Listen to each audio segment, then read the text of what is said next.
শুভ দুপুর বন্ধুরা, প্রত্যেক দিনের মতো রান্না বান্না কমপ্লিট করে আমি আপনাদের সামনে চলে এসেছি নতুন একটা ভিডিও নিয়ে।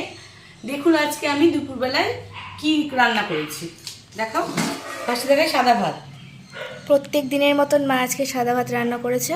বাঙালি সব বাড়িতে দুপুরবেলায় সাদা ভাতই হয়।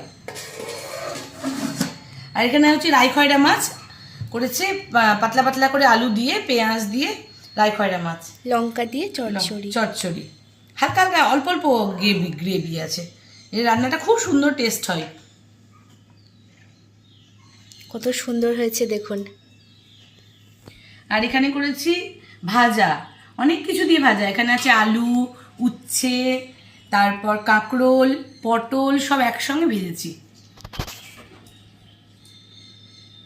কত সুন্দর লাল লাল করে ভেজে নিয়েছে দেখুন মা। আর আজকে শো স্টপার হচ্ছে পালং শাক দিয়ে মুসুর ডাল।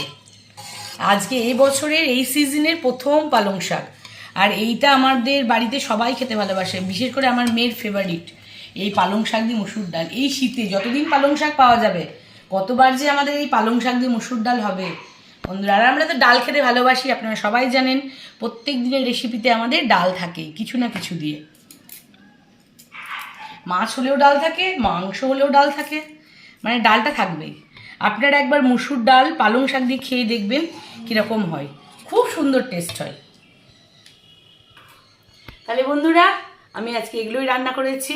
কেমন লাগলো আপনাদের মানে রেসিপিটা আপনারা জানাবেন। আর আমার ইউটিউব চ্যানেল থেকে দেখলে একটা সাবস্ক্রাইব করে দেবেন, আর আমার পেজ থেকে দেখলে একটা ফলো করে দেবেন বন্ধুরা। একটু ভালোবাসা চাই আপনাদের। আপনারা ভালোবাসা দিলেই তো আমাদের আগ্রহ হয় আরও নতুন নতুন ভিডিও করার।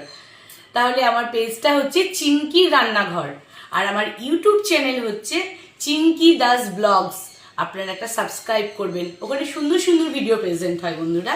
টাটা, আপনারা সবাই ভালো থাকবেন। সামনে কালী পুজো আসছে।